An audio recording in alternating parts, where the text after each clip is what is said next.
السلام علیکم everyone, welcome to back my YouTube channel. آج میں آپ کو بتانے جا رہی ہوں ہمیں فجر کی نماز میں کیا پڑھنا چاہیے اور فجر کی نماز کس طریقے سے پڑھنا چاہیے جس سے ہماری دعائیں جلدی قبول ہوں اور دعائیں قبول ہونے کے چانسز بڑھ جائیں۔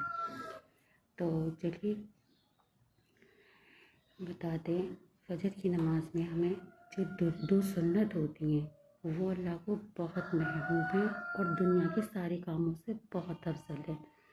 جب ہم فجر کی نماز میں جو دو سنت پڑھتے ہیں تو اس کے دو سنت پڑھنے کے بعد ہمیں یہ چاہیے کہ ہمیں سبحان اللہ و بحمدہ، سبحان اللہ علی العظیم اور استغفر اللہ، اس کی 100 بار تسبیح پڑھنا چاہیے دو سنت کے بعد، ٹھیک ہے۔ پھر اس کے بعد ہمیں 2 فرض پڑھنا ہے، پھر 2 فرض کے بعد ہمیں تسبیح فاطمہ پڑھنا ہے۔ تسبیح فاطمہ یعنی کہ 33 بار سبحان اللہ، 33 بار الحمدللہ اور 34 بار اللہ اکبر، یہ ہو گئی تسبیح فاطمہ۔ پھر اس کے بعد ہمیں پڑھنا ہے قل هو اللہ احد، سورہ اخلاص 3 بار،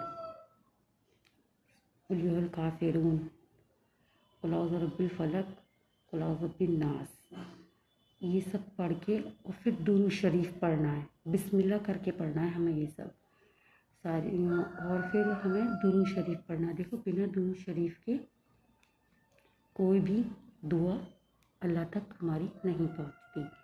پھر ہمیں درود شریف پڑھ کے اللہ کی تعریفیں بیان کرنی ہے، اللہ کی تعریفیں کر کے پھر اپنا مسئلہ ہمیں رکھنا ہے، اور اللہ کو ہم دعاؤں میں، اللہ بہت رحمان اور غفور الرحیم ہے، اللہ کو بہت پیارے پیارے ناموں سے آپ پکارا کرو۔ اللہ بہت مہربان ہے، بہت دینے والا ہے، اور اس پر پورا یقین رکھ کے آپ اللہ سے دعا کیجیے، انشاءاللہ دعاؤں میں اثر پیدا ہو جائے گا اور دعائیں قبول ہونا شروع ہو جائیں گی۔ اور پھر اس کے بعد ہمیں سورہ یاسین کی تلاوت کرنی چاہیے فجر کی نماز کے بعد۔ پوری مکمل ہوگی نماز، ہماری دعا ہو گئی، نماز ہو گئی، اس کے بعد ہمیں سورہ یاسین کی تلاوت کرنی چاہیے۔ ہارٹ از قرآن، سورہ یاسین ہارٹ از قرآن، سورہ یاسین اللہ کا قرآن کا دل ہے، سورہ یاسین ہارٹ از قرآن۔ تو ہم اپنے دن کی شروعات جو ہے سورہ یاسین سے کریں۔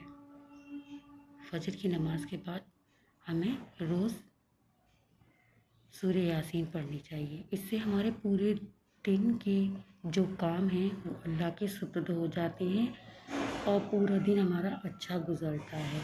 تو ہم سب کو کوشش کرنی چاہیے ہمیں فجر کی نماز اس طریقے سے پڑھیں، اور جس کو نہ پتہ ہو تو یہ ویڈیو شیئر کریے، کمنٹ کریے، جزاک اللہ خیر۔